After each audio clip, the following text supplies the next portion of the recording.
하나님 말씀은 요한계시록 6장 9절부터 11절까지의 말씀을 우리 한 절씩 교독하겠습니다.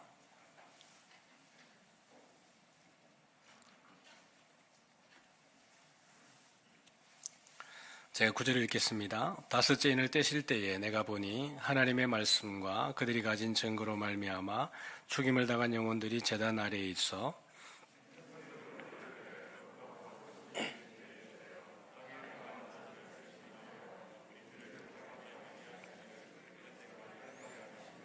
같이 읽습니다.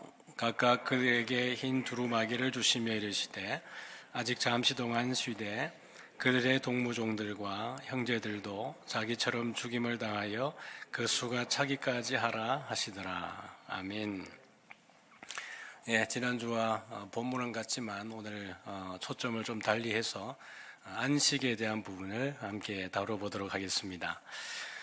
제단 아래에 순교당한 자들의 영혼이 하나님을 부를 때 거룩하고 참되신 대주제여라고 이렇게 외칩니다. 거룩하고 참되다. 거룩이라는 그 속성은 하나님만의 속성이죠. 사람들에게는 사실 이 거룩이라는 속성이 하나님이 나누어진 공유해 주시는 속성인 것이지 원래 거룩은 하나님의 영역에 있는 것입니다. 그래서 우리가 하나님에게 나아갈 수 없는 것이죠. 그런데 거룩하고 참되신 대주제여라고 함으로 인해서 하나님의 또 다른 속성, 그 부분을 우리에게 소개해 주고 있습니다. 하나님을 부르는 이름들은 참 많습니다. 그렇죠? 엘yon 이렇게 하기도 하고, 이따가 이제 멜기세덱이 그렇게 부르기도 하지만 또 엘샤다이라고도 하고 여호와라고도 하고, 하나님을 부르는 명칭들은 참 많습니다. 그 모든 것들이 하나님의 속성을 나타내주고 있다라고 말씀을 드렸습니다. 여기도 보니까 거룩하고 참되신 대주제라고 하는 부분도 보면 하나님의 어떤 속성 또 능력을 우리에게 보여주고 있는 것입니다. 데스포테스라고 하는 이 단어를 사용을 했는데 여러 가지 의미로 사용이 되어집니다. 신약의 용례를 보면 상전, 하인과 상전의 개념, 또 주인과 종의 개념, 그 다음에 주권자적 개념을 가지고 있는데 제단 아래 순교당한 자들이 우리 하나님을 이렇게 묘사하는 것은 모든 권세를 다 가지신 분이다, 모든 것을 다 하실 수 있는 분이다라는 그런 뜻을 가지고 있겠죠. 그러므로 이 땅에서 하나님을 대적하는 자, 하나님의 교회를 박해하는 자들에게 대해서 원수를 갚아줄 수 있는 능력이 하나님 당신에게 있지 않습니까? 이 부분을 대주제라고 하는 이 표현으로 하고 있는 것이죠.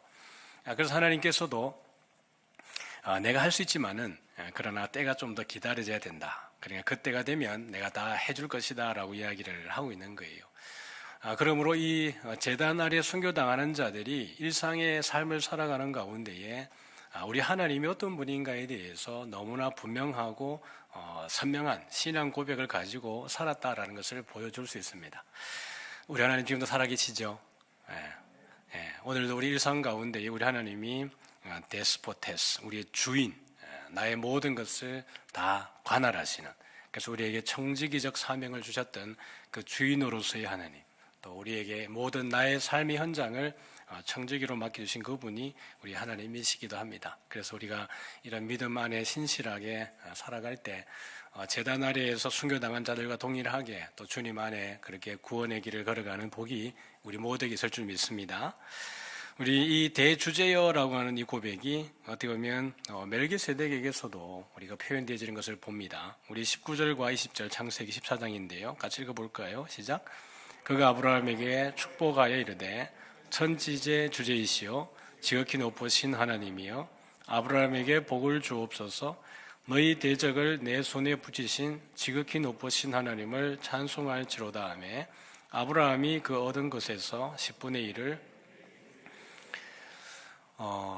아브라함은 그 하나님에게 부름받고 갈대우를 떠나가지고 가나안 땅으로 들어갔죠. 근데 여러분, 아브라함이 가나안 땅까지 가는 것은 참 쉽지 않은 길입니다. 문명의 도시였던 하란, 갈대우를 떠나가지고 그나마 가서 유브라데 강을 건너기 전에 머물렀던 것이 하란인데, 하란도 문명의 도시니까요. 어쨌든 하나님이 나타나서 가라 하니까 안 갈 수는 없겠는데 가서 고민하는 곳이 하란입니다. 그래서 아마 데라가 아브라함의 아버지가 살아있었기 때문에 아마 아버지가 자꾸 뭔가 이렇게 옆에서 힌트를 주는 것 같죠. 야, 가야 되냐 말아야 되냐. 그렇게 하고 있는 상황 속에 하나님이 다시 한번 아브라함에게 나타나서 내 본토 친척 아비 집을 떠나서 내가 너에게 지시하는 땅으로 가라 라고 명령을 하는 거예요. 아브라함의 아버지 데라가 죽고 난 이후에 아브라함이 가나안 땅으로 들어오게 됩니다.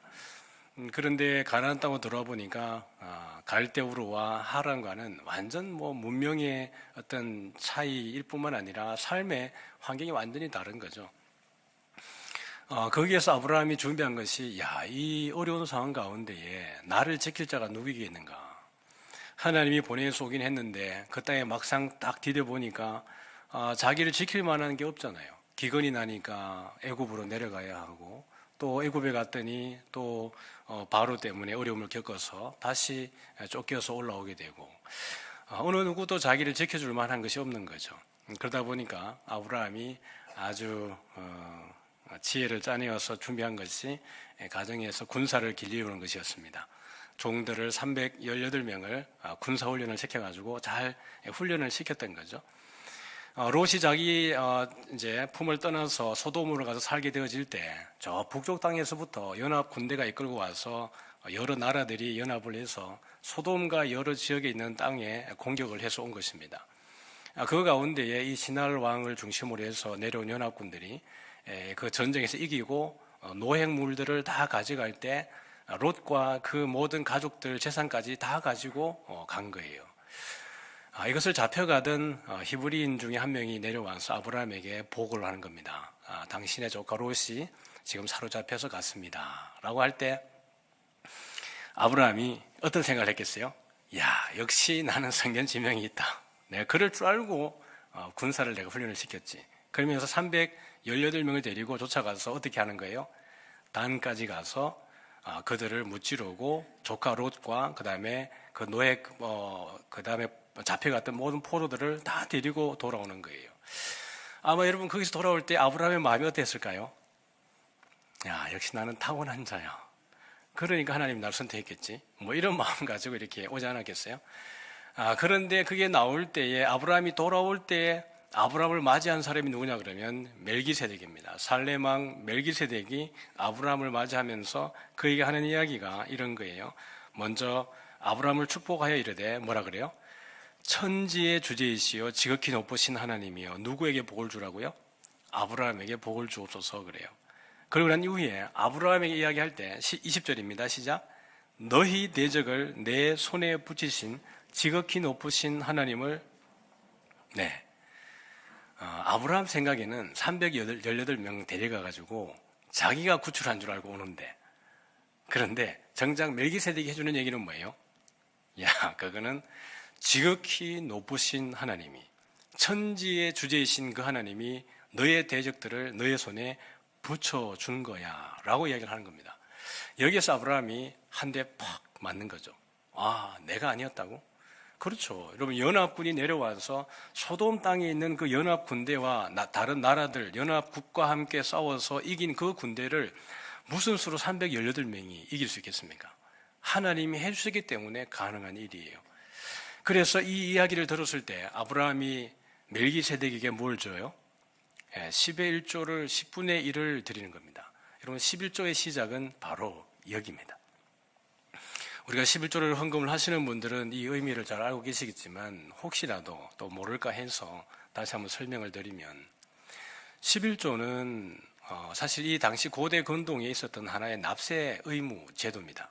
그러니까 한 부족이 있으면 그 부족원들이 족장에게 당신은 우리 이 부족의 왕입니다. 우리의 리더입니다. 라고 하는 것에 대한 충성 맹세로 그들이 내어야 됐던 것이 10분의 1인 거예요. 다시 말하면 하나의 납세 제도로서 왕에게 바치는 리더에게 바치는 하나의 의무 조항입니다. 그런데 아브라함이 멜기세덱의 이 고백을 듣고 멜기세덱에게 10분의 1을 드리는 거예요. 이것은 누구에게 드린 것입니까? 멜기세덱은 하나님의 거룩한 지극히 높으신 하나님의 제사장이고 살렘왕이에요. 그러니까 멜기세덱에게 10분의 1을 드렸다는 것은 누구에게 드린 거죠? 하나님에게 드린 거예요. 그러면 하나님에게 드릴 때 이 10분의 1의 의미는 어떤 것이겠습니까? 하나님이 나의 왕입니다. 하나님이 나의 주인이고 하나님이 나의 주권자입니다 라고 하는 것에 대한 신앙 고백입니다. 내가 내 인생의 주인이 아니고 318명으로 구원해내온 내가 내 삶의 주인이 아니라 그것조차도 다 하나님이 예비하셔서 나를 승리케 하시는 지극히 높으신 천지의 주제신 당신은 나의 왕입니다 라는 겁니다. 오늘 우리의 11조는 바로 그런 의미입니다. 주님이 나의 왕이고 주님이 나의 주인이고 주님이 내 인생의 주권자입니다. 내 모든 것은 하나님의 것인데 주님이 주신 것, 이 모든 것 감사합니다 라고 하는 우리의 신앙의 고백이 바로 11조에 있습니다. 그러므로 모든 이 11조는 예수를 그리스도로 고백하는 모든 사람들이 마땅히 하나님 앞에 우리가 신앙 고백으로 드리는 것이지 11조를 종교적 의무로 이거 드리지 않으면 하나님이 다 뺏어간대, 10분의 1 반드시 찾아간대, 그렇게 해서 내는 것은 아닌 것입니다. 하나님은 즐겨내는 자를 사랑하시고 그 마음의 중심을 보시기 때문에 그 마음의 고백으로 드리는 것이에요. 그래서 신앙을 시작할 때부터 이 11조는 신앙의 훈련이고 신앙의 고백으로 드려지는 것입니다. 하나님은 그것을 통해서 우리의 삶의 전부의 주관자라는 것이 고백되어지고 또 그것이 사실이니까요. 예수님이 그 11조는 폐하지 않으셨습니다. 율법의 많은 것들을 폐하시면서 내가 박하와 해안과 근처에 11조를 드리되 더 중한 바 의와 인과 신은 버렸도다. 그러나 이것도 행하고 저것도 버리지 말아야 할지니라 라고 말씀을 합니다. 11조는 우리의 신앙 고백이 아주 중요한 것이고 아브라함 때부터 시작을 한 것이에요. 히브리서 7장에는 이 부분을 조금 더 풀어서 설명을 해주고 있습니다. 멜기세덱은 오시는 그리스도의 예표로 우리에게 소개가 되고 있는데요. 이 멜기세덱은 뭐라 그랬죠? 살렘 왕이고 지극히 높으신 하나님의 제사장이라 그랬습니다. 우리 2절을 같이 한번 읽어보겠습니다. 시작.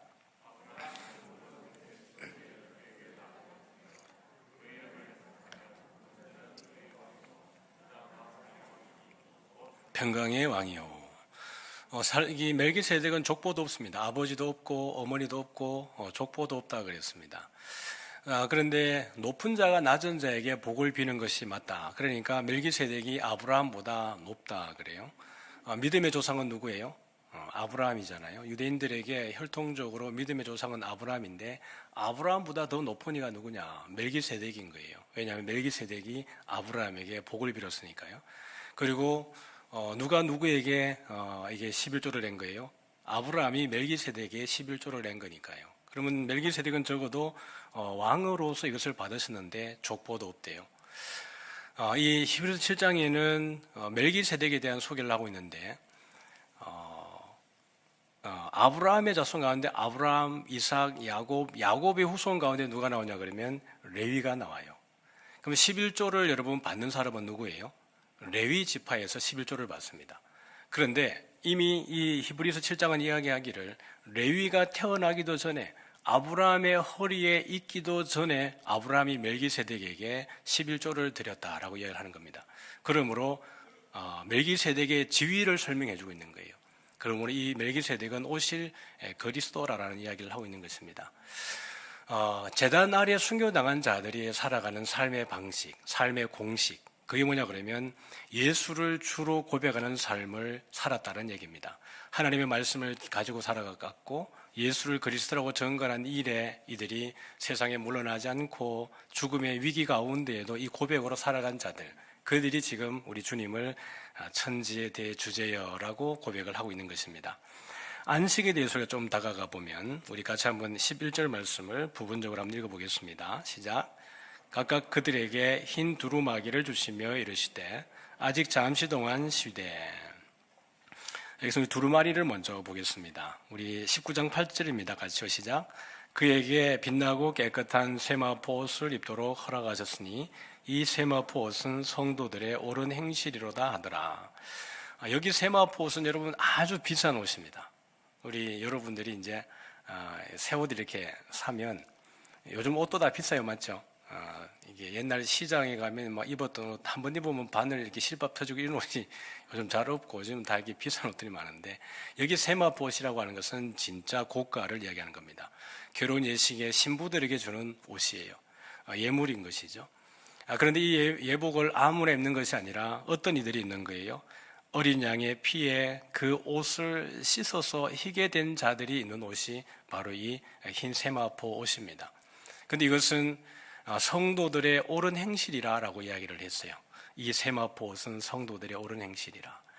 아무나 입도록 허락된 게 아닙니다. 마태복음 22장에 보면 한 임금이 혼인잔치를 준비하고 사람들을 초대를 합니다. 그래서 다 예복을 보내요. 예복을 보내어서 올만한 자들에게 보내는 거죠. 예복을 보내어서 오도록 초청한 사람이라 그러면, 그리고 왕이 초대하는 사람이면 존귀한 사람들이겠죠. 근데 그 사람들이 하는 이야기가, 나는 지금 농사 지으러 가야 되고, 나는 소팔로 가야 되고, 나는 장가 가야 되고, 그래서 나는 이 혼인잔치에 나는 못 가겠습니다라고 하는 거예요. 임금이 화가 나가지고 군사를 보내어서 그 거부한 자들을 다 처단을 합니다. 다 죽이는 거예요. 그리고 뭐가 남았어요? 그 예복이 남았잖아요. 그 예복을 가지고 길거리 사방에 가서 만나는 사람들마다 예복을 나눠주면서 이 혼인잔치에 들어오라는 거예요.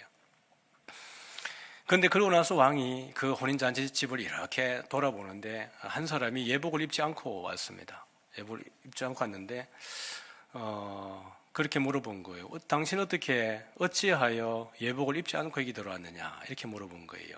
예를 들면 여기 이제 성가대가 섰지 않습니까? 찬양대가 섰는데 찬양대에 예복을 입지 않은 사람이 딱 서면 여러분 볼 때 어때요? 눈에 띄어야 안 띄어요? 눈에 딱 띄겠죠. 그리고 여러분 볼 때 저 사람 성가대원 아닌데 표 나요, 안 나요? 표 바로 나죠. 그러면 그 임금이 물은 질문이 이겁니다. 어찌하여 예복을 입지 아니했느냐? 여기 어찌하여는 우리 그 한글로 보면 어찌하여라는 것에 대한 의미가 두 가지가 있습니다. 왜라고도 해석될 수 있고 어떻게라고도 해석이 될 수 있습니다. 근데 여기 이제 좀 헷갈리는 거죠. 근데 원문에 보면 이것이 어떻게라는 뜻입니다. 이런 질문이에요. 예복을 입지 않으면 이 혼인잔치에 들어올 수 없는데 도대체 어떻게 들어온 거야? 가능하다는 이야기예요? 불가능하다는 얘기예요? 불가능하다는 얘기예요. 예복을 입지 않으면 찬양대에 설 수 없는데 어떻게 선 거야? 이건 뭔 얘기예요? 이건 아예 설 수 없다는 얘기입니다. 다음 주부터 오지 마세요. 뭐 이런 얘기 정도 돼요. 예를 들은 그런 거예요. 우리는 이제 지원하면 됩니다, 여러분. 지원하면 돼요. 예를 들어 예복에 대한 이야기를 하는 거예요. 그러니까 그렇게 이야기할 때 이 예복을 입지 않은 사람이 아무 말도 못하는 거예요. 그러므로 이 임금이 하는 이야기가 이를 바깥 어두운데 내어 던지라. 거기서 슬피 울며 이를 갈미 있으리라. 왜요? 이 사람이 예복을 입지 않은 이유는 두 가지겠죠. 예복을 받았는데 무시하고 버리고 들어왔든지, 아예 예복을 받지 못했든지 간의 문제예요. 그러므로 여러분, 이 예복은 아무나 입는 게 아니라 오늘 19장 8절에도 보니까 그에게 빛나고 깨끗한 세마포 옷을 입도록 뭐 하신 거예요? 허락하셨으니라는 거예요. 어린 양의 피에 그 옷을 씻어서 희게 됨에 대해서 허락을 받은 자들이에요. 다시 말하면 믿음을 따라 살아가고 이 세상과 타협하지 아니했던, 끝까지 죽기까지 충성했다라는 것에 대해서 인정함을 받았다라는 이야기를 그렇게 하고 있는 것입니다. 그래서 여러분, 이러한 사람들이 뭘 얻는 거예요? 참 안식을 얻는 겁니다. 쉼을 누리게 되는 거예요. 그러므로 참 안식은 뭐예요? 하나님을 뵙는 것, 하나님을 만나는 거예요. 그 시내산 밑에서 하나님이 모세를 산으로 올라오라 그러셨을 때에 하나님이 모세만 탁 올려보내고 내려간 게 아니라 하나님이 나중에 누구를 올라오라고 그러냐 그러면 모세가 아론과 그 아론의 아들들과 70장로들을 데리고 그 시내산 밑에까지 이렇게 올라옵니다. 기슭까지 올라왔을 때 그 산에서 하나님이 그 장로들과 아론의 아들들을 만나서 같이 교제하는 장면이 나와요. 그게 어떻게 묘사하고 있냐면 그들이 하나님을 뵙고 먹고 마셨더라, 이렇게 얘기합니다. 여러분, 참 안식은 하나님을 만날 때 그게 참 안식인 줄 믿습니다. 거기에서는 어떠한 위협도, 어떠한 두려움도, 어떠한 걱정도 근심도 없는 거예요. 하나님만 우리와 함께 있기 때문에 그래요. 그래서 안식은 하나님을 뵙는 것, 그것이 참 안식인 것이에요. 같이 한번 읽어보겠습니다. 시작. 지금후로는 주 안에서 죽는 자들은 복이 있도다 하시매 성령이 이르시되 그러하다. 그들이 수고를 거치고 쉬리니 이는 그들의 행한 일이 따름이라 하시더라. 여기서 주 안에서 죽는다는 것은 어떻게 보면 자연적으로 우리의 수명이 다해서 모든 사람들이 하나님께서 맡기신 일들을 마치고 또 하나님께 부름을 받은, 오늘도 이제 장례 광고가 났지만 그런 소천하는 그런 죽음을 말하는 게 아니고 그건 당연히 포함이 되어져 있는 겁니다. 그러나 여기에서 말하는 주 안에 죽는다라고 하는 것은 하나님의 말씀 붙들고 그 말씀대로 순종하고 그 다음에 예수가 그리스도라는 것을 증거하고 큐리오스가 예수라고 하는 것을 증거하고 그것 때문에 박해를 받음으로 인해서 삶의 어려움이 당할 때, 그 다음에 세상의 방식을 따라 타협하지 않고 아주 외골수적으로 믿음을 지켜가면서 핍박당해서 죽임을 당해 갔던 그 영혼들을 강조하고 있습니다. 자연적으로 우리가 예수 믿다가 수명이 다하고 또 건강의 문제로 또 지병으로 그렇게 돌아가시는 분들도 이게 포함이 되는 거지만 더 치열하게 살아가는 삶의 현장 가운데에 하나님이 믿음의 선한 싸움을 싸우고 이겨낸 자들이 갖는 그런 자들이 복이 있다라고 이야기를 하고 있는 것입니다. 그러므로 그들이 뭘 거치는 거예요? 수고를 거치고 그 다음에 쉬리니. 이 수고라고 하는 것에 보면 고난과 어려움이 있는 것입니다. 바울이 내가 선한 싸움 싸우고 달려갈 길 마치고 믿음을 지켰으니 그 다음에 뭐예요? 이제후로는 나를 위해서 의의 면류관이 예비되었으므로 이렇게 됩니다. 그런데 여러분 거기에서 행간이 우리에게 있어야 됩니다. 내가 선한 싸움 싸우고 달려갈 길 마치고 믿음을 지켰으니라고 하고 딱 쉬어야 됩니다. 문장으로 보면 7절과 8절에 그 어떻게 보면 연결되어 있지만 이 행간에는 한참의 시간적인 공백이 필요합니다. 그리고 공간적인 공백이 필요해요. 내가 선한 싸움을 싸우고 달려갈 길 마치고 믿음을 지켰으니 주님 내가 승진하게 해주십시오. 그 다음에 내가 한 기도 제목들 다 응답되게 해주십시오. 왜? 내가 충성할 거 다 했으니까. 내가 하나님께 결단했던 거 다 했기 때문에 이거 해주십시오라고 할 수 있는데 바울의 고백 속에는 슬픈 그림자가 거기에 있는 거죠. 내가 선한 싸움을 싸우고 달려갈 길 마치고 믿음을 지켰는데 그 결과가 뭐예요? 로마 감옥에서 순교당하는 장면입니다. 그를 변호했던 모든 동료들도 떠나가고 하나님만이 그를 붙들고 있는 그 상황 속에 바울의 고백은 내가 믿음을 지켰다. 그 믿음에 지킨 결과는 순교의 현장에 그가 놓여져 있는 것입니다. 의의 면류관은 그가 죽임을 당하고 난 이후에 그에게 주어지는 거예요. 문장으로 보면 바로 연결이 되어져 있어서 내가 믿음의 선한 싸움 싸우고 모든 것을 마치고 나면 의의 면류관이 영광스럽게 척하니 달라붙는 것 같지만 그게 아니라 내가 신앙의 길을 완주하고 났을 때 어쩌면 우리에게 주어지는 환경이 정말 상상하기 싫은 현장이 되어질 수 있습니다. 그게 예수께서 가신 길이고 안디바가 걸었던 길이고 바울이 걸어갔던 길입니다. 그 길 끝에 뭐가 있는 거예요? 쉼이 있다. 안식이 있다라고 이야기하는 거예요. 그래서 이게 주 안에 죽는 자들이 복 있다고 할 때 그 말의 강조점은 바로 그러한 것입니다. 그러므로 지금도 우리 안에 주 안에 있다가 이미 주님의 품에 안긴 자들도 있고 우리는 이미 남아있는 자들이지만 그러므로 지금 이후로 주 안에 죽는 자들은 그것이 어떠한 형태로든지 주 안에서 죽는 것이 복이 있는 줄 믿습니다. 그러므로 여러분 안식은 예수 안에 있는 자들이 누리는 복인 것입니다. 그래서 히브리서 4장 3절에 이렇게 이야기해요. 같이 읽습니다. 시작. 이미 믿는 우리들은 저 안식에 들어가는도다. 할렐루야. 여러분 안식은 우리의 준비된 곳입니다. 새하늘과 새 땅은 우리를 위해서 준비하고 있는 것이에요. 다시 한번 읽어볼까요? 이미 그의 안식에 들어간 자는 하나님이 자기 일을 쉬심과 같이 그도 자기 일을 쉬느니라. 이미 그의 안식에 들어간 자는 우리의 형제들 또 우리의 부모님, 우리의 자녀들 가운데에 우리의 곁을 떠나서 먼저 주의 품에 안긴 분들이 많습니다. 이제 그분들은 세상의 모든 수고와 슬픔과 어려움과 고난을 다 이겨내고 이제는 하나님이 모든 것을 쉬시는 것처럼 쉬는데 그 개념은 우리 창세기에서 한번 볼 필요가 있겠죠. 우리 제가 1절을 읽을 테니까요. 2절을 읽어주십시오. 천지와 만물이 다 이루어지니라. 시작.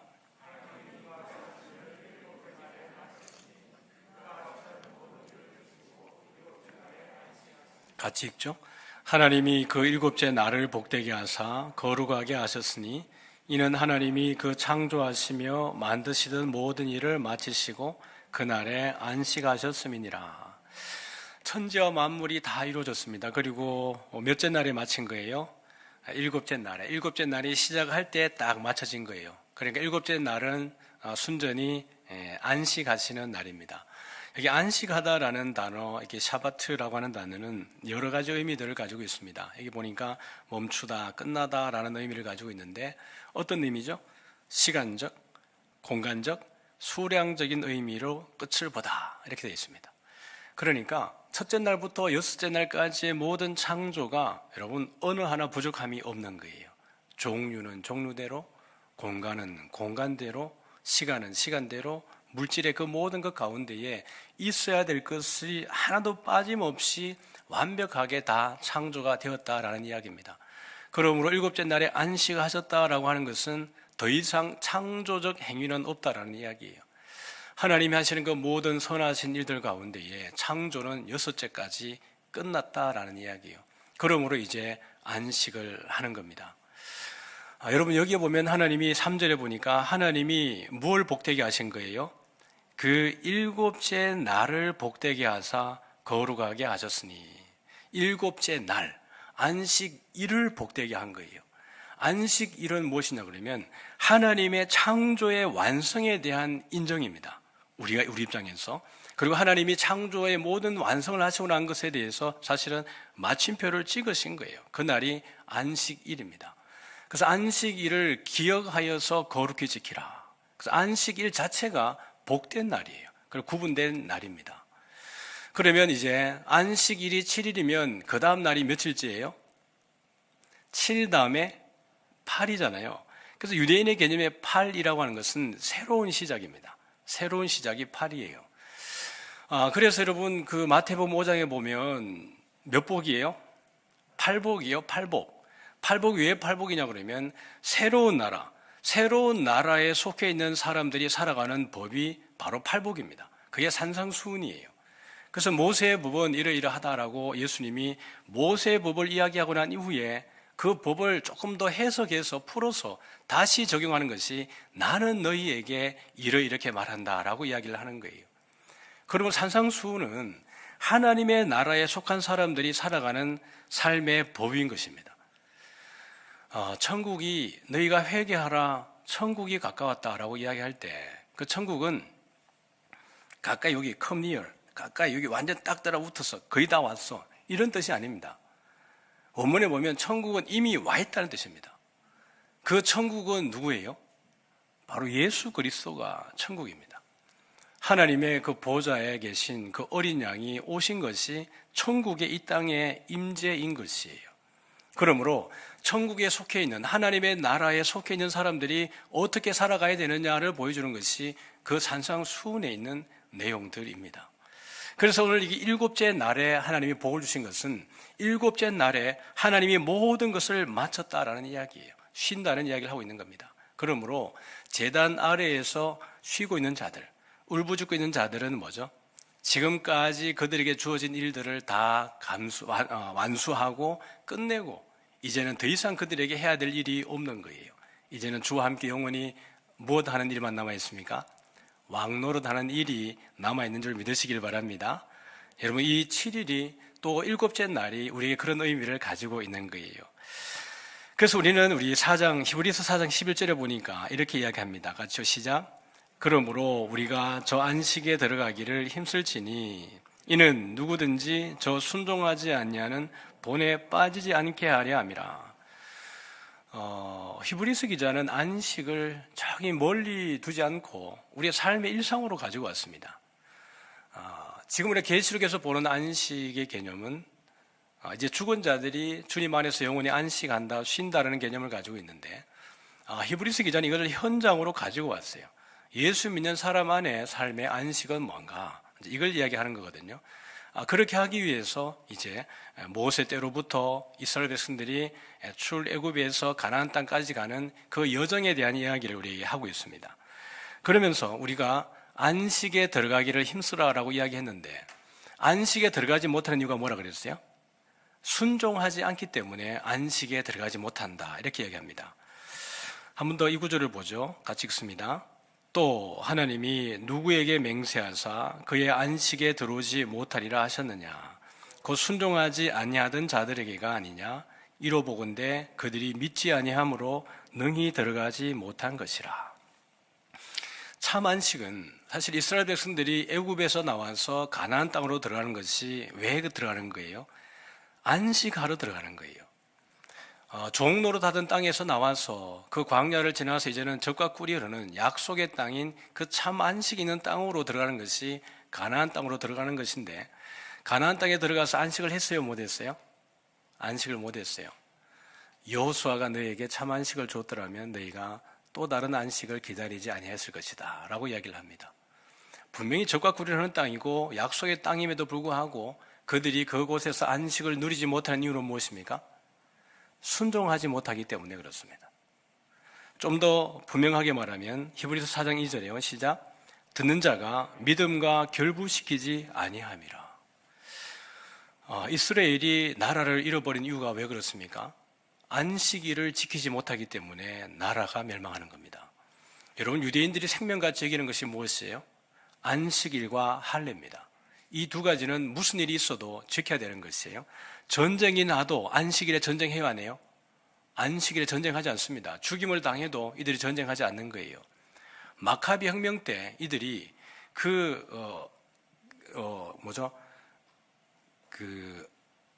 안티오쿠스 에피파네스가 그 유대인들을 학살하고 죽이려고 할 때 의도적으로 그들이 안식일에 전쟁을 자꾸 해오는 겁니다. 근데 이들이 처음에는 안식일에 전쟁하면 안 되니까 안식일에 그냥 죽는 거예요. 그러다 나중에는 결국 이건 아니다 싶어가지고 그들끼리 타협을 해서 안식일에도 전쟁에서 쳐들어올 때는 방어적인 목적으로는 전쟁을 하게 됐던 겁니다. 그 이외에는 그 이전까지는 안식일에는 그들이 몰살을 당해도 전쟁을 하지 않습니다. 그만큼 안식일을 철저하게 지켰는데 그냥 맹목적으로 이 안에 있는 본질을 지킨 게 아니라 껍데기 안식일을 지켜왔던 것이죠. 그들이 가나안 땅에 들어갔음에도 불구하고 참 안식을 지키지 못하는 것은 뭐죠? 순종하지 아니했고 들었던 말씀과 여러분 믿음을 결부하지 아니했기 때문에 그렇습니다. 우리의 안식은 여러분 어디 있어요? 바로 예수 그리스도 안에 있습니다. 맞죠? 그런데 오늘 우리가 안식을 누리지 못하는 이유가 뭐라고요? 듣는 자가 믿음과 결부시키지 않기 때문에 안식을 못 누리는 것입니다. 다시 말하면 말씀을 들었는데 순종하지 않기 때문에 안식이 없다라는 거예요. 오늘도 설교를 듣고 많은 은혜를 받을 수 있습니다. 하나님이 여러분 마음속에 감동을 주실 수 있습니다. 깨달음을 주실 수 있고 결심할 수 있습니다. 그런데 결심하고 나갔는데 이것이 내 삶의 현장 가운데 순종이 되어지지 않고 실천이 되어지지 않을 때 거기에 두려움이 있는 겁니다. 광야에 있는 모든 백성들이 다 여러분 어려웠겠습니까? 광야에 있을 때라도 말씀을 순종하는 자들은 그 가운데 뭘 누렸던 거예요? 안식을 누렸습니다. 가나안 땅에 들어갔지만 약속의 땅에 들어갔지만 말씀과 그들의 믿음을 결부시키지 않을 때 거기는 안식이 없었던 거예요. 예수님을 믿었지만 예수님을 어떤 부분적으로 믿고 일상의 현장 가운데 말씀대로 순종하지 않을 때 거기에 두려움이 찾아오는 겁니다. 그러나 우리 일상 가운데에 정말 태산 같은 두려움이 몰려올 때라도 말씀을 듣고 순종하고 지키고 거기에서 이겨낸 경험을 우리가 다시 되새기면서 또 이겨내고 또 이겨내게 되어질 때 내 삶의 환경의 어떠함과 상관없이 내가 들은 말씀과 내 삶의 순종이 함께 결부되어질 때, 결합되어질 때 거기에 안식이 있다라는 것입니다. 오늘 우리 히브리서 3장 13절을 보면 같이 읽어볼까요? 시작. 오직 오늘이라 일컫는 동안에 매일 피차 권면하여 너희 중에 누구든지 죄의 유혹으로 완고하게 되지 않도록 하라. 여기 보면 오늘이라 일컫는 동안에 매일. 안식은 여러분 언제 누리는 거예요? 오늘입니다. 3장과 4장에 히브리서 3장과 4장에 오늘이 5번 등장합니다. 근데 이 5번이 등장하는 오늘이라고 하는 말의 의미가 이런 거예요. 오늘 너희 중에 누가 그의 음성을 듣거든 마음을 완고하게 하지 말라 이렇게 합니다. 오늘 다윗이 시편 어디엔가 말하기를 이라고 이야기하면서 오늘 너희가 음성을 듣거든 마음을 완고하게 하지 말라. 어느 날이라 할지라도 누군가에게 오늘이라는 날이 있을 때, 그러면 이제 여러분에게도 그 오늘은 지금 오늘이잖아요. 또 어떤 이에게 오늘이 아니라 다른 날이 되어질 수 있습니다. 그 오늘이라고 하는 날에 주의 음성을 듣거든 마음을 어떻게 하지 말라고요? 완고하게 하지 말라는 이야기예요. 순종하라는 이야기입니다. 그래서 오늘이라고 일컬어지는 동안에 매일 오늘 이 오늘이라고 하는 날에 매일의 피차가 서로 고면하여서 뭐라는 거예요? 죄의 유혹으로 완고하게 되지 않도록 하라라는 겁니다. 이게 지금 여러분 무엇을 누리는 공식이에요? 안식을 누리는 공식입니다. 안식은 히브리서 기자는 안식은 매일 누리는 것이야 라고 우리에게 가르치고 있는 것입니다. 우리에게 일용할 양식을 주옵시고, 우리가 하루의 양식을 그 하루에 필요로 하는 것처럼 안식은 내가 묵혀두었다가 어느 날 내게 모든 상황이 풀어지면 그때 안식을 누리는 게 아니라, 또는 지나간 날 안식을 누리는 것으로 족하는 것이 아니라, 안식은 매일 내 삶의 현장에 필요한 것이라고 히브리서 기자는 가르쳐주고 있는 거예요. 그러면서 14절입니다. 시작. 우리가 시작할 때에 확신한 것을 끝까지 견고히 잡고 있으면 그리스도와 함께 참여한 자가 되리라. 아멘. 어디에 참여하는 자가 돼요? 안식에 참여하는 자가 되리라. 그러므로 여러분들이 시작할 때에 확신한 것, 예수님 믿을 때에 여러분 안에 있었던 믿음의 확신과 그 고백을 끝까지 견고히 잡기를 주의 이름으로 축복합니다. 그러므로 히브리서 기자도 하는 이야기가 그 얘기예요. 오직 의인은 믿음으로 말미암아 살 것이라. 우리가 뒤로 물러가는 것을 하나님이 기뻐하지 않는다라는 거예요. 말씀을 정리합니다. 오늘의 안식하는 원리, 매일의 삶에 안식하는 원리 뭘까요? 하나님의 말씀입니다. 너무 당연하죠? 오늘 우리에게 참 안식은 누구에게 있는 거예요? 그리스도 안에 있는 줄 믿습니다. 그리스도께서 주신 그 말씀, 진리의 그 도 안에, 그 진리의 도리 안에 우리의 참된 안식이 있는 줄 믿습니다. 그러므로 너희가 안식에 들어가기를 힘쓸 지니라 라고 하고 난 이후에 그 뒤에 나오는 말씀이 바로 이 말씀이거든요. 같이 읽습니다. 시작. 하나님의 말씀은 살아있고 활력이 있어 좌우의 날선 어떤 것보다도 예리하여 혼과 영과 및 관절과 골수를 찔러 쪼개기까지 하며 또 마음의 생각과 뜻을 판단하나니 지으신 것이 하나도 그 앞에 나타나지 않음이 없고 우리의 결산을 받으실 이의 눈앞에 만물이 벌거벗은 것 같이 드러나느니라. 아멘. 여러분, 일상의 안식을 누리는 사람이 제단 아래에서 하나님 앞에 울부짖는 영혼들이 되어질 겁니다. 일상의 안식을 누리는 사람이 우리의 삶에 어떤 환경이 다가와도 끝까지 충성하게 될 줄 믿습니다. 하나님의 말씀은 살아있어서 활력이 있어서 좌우의 날선 어떤 것보다 예리하여 뭐죠? 영과 혼과 및 관절과 골수를 찔러 쪼개어서 우리의 마음과 생각과 모든 뜻을 판단한다 그랬습니다. 그래서 우리가 죄의 유혹에 빠져 있을 때 이 말씀이 우리를 붙들어 주는 거예요. 이 말씀이 우리를 살려내는 겁니다. 하나님의 뜻에 대해서 우리가 몰라서 허덕이고 있을 때 이 말씀이 우리에게 살 길을, 피할 길을, 지혜를 거기에서 주는 줄 믿습니다. 폭풍 같은 환난이 다가와도 이 말씀이 우리 가운데 굳건히 힘있게 역사하게 될 때 이 말씀은 살아있다 그러잖아요. 활력이 있다 그러잖아요. 그런 가운데에도 어떤 어려움 가운데도 우리를 평안으로 인도하고 안식으로 인도하게 될 줄 믿습니다. 여러분, 이 세상은 이 안식을 계속해서 훈련하는 과정이에요. 그래서 여러분 오늘 이 하루도 안식하시고 내일이 어떤 일이 있어도 그 가운데에 말씀 붙들고 안식할 수 있기를 소원합니다. 그래서 어려운 일이 여러분 닥치고 시험 들게 할 때마다 그 안식을 사모하면서 더 완전한 안식, 영원한 안식, 그리고 영원한 주와 함께 왕노릇할 그 때를 사모하면서 우리에게 주어진 날들을 믿음으로 승리하시기를 주의 이름으로 축복합니다.